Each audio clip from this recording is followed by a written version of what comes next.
ګناه پیټ دې را پنکړ سرګردان دې کړم تعلیم اسلام ادارې لخوا وړاندې کیږي. وړاندې کوونکی مولوي عبدالرحمن سمیع صاحب. بسم الله الرحمن الرحيم. الحمد لله رب العالمين حمد الشاكرين، الصلاة والسلام على سيد الأنبياء والمرسلين سيدنا ونبينا وشفيعنا ومولانا محمد وعلى آله وأصحابه الطيبين الطاهرين. قدرمن اوریدونکو د ژوند د لارې د خپرونې مینوالو، السلام علیکم ورحمة الله وبرکاته.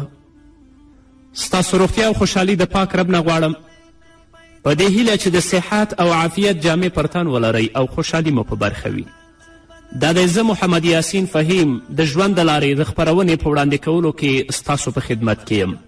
زموږ د نن ورځې د خپرونې موضوع بیا هم زموږ مسلماني باید څرنګه وي.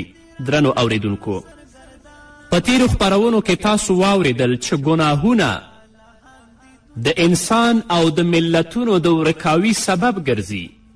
په کمې ټولنې او په کم قوم کې چې ګناهونه او بېحیایي خپل اوج ته ورسیږي، الله په هغه قوم باندې او په هغه ملت باندې عذاب راولي.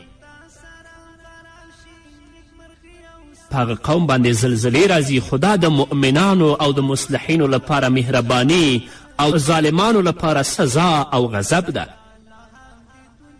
حضرت انس بن مالک رضی الله تعالی عنه فرمایی، زه ام المؤمنین حضرت عایشې رضی الله تعالی عنها ته ورغلم او پوښتنه مې ترې وکړه، ای د مؤمنانو مورې، د زلزلې د رامنځته کېدو علت راته ووایه.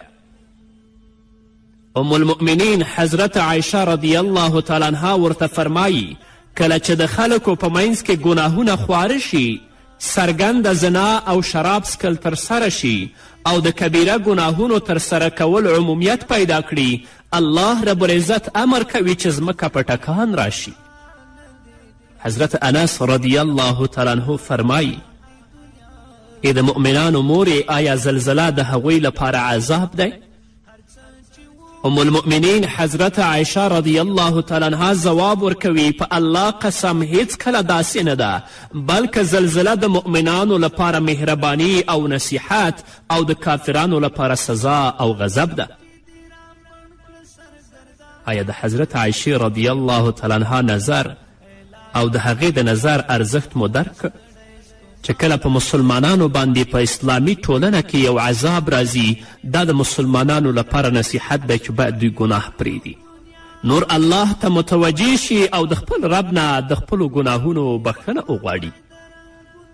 ګران پیغمبر محمد رسول الله صلی الله علیه وسلم فرمایي، له وړې ګناه څخه ډډه وکړئ، ځکه چې د هغو پرله پسې راټولېدل د انسان د ورکاوي او له منځه تګ سبب ګرځي.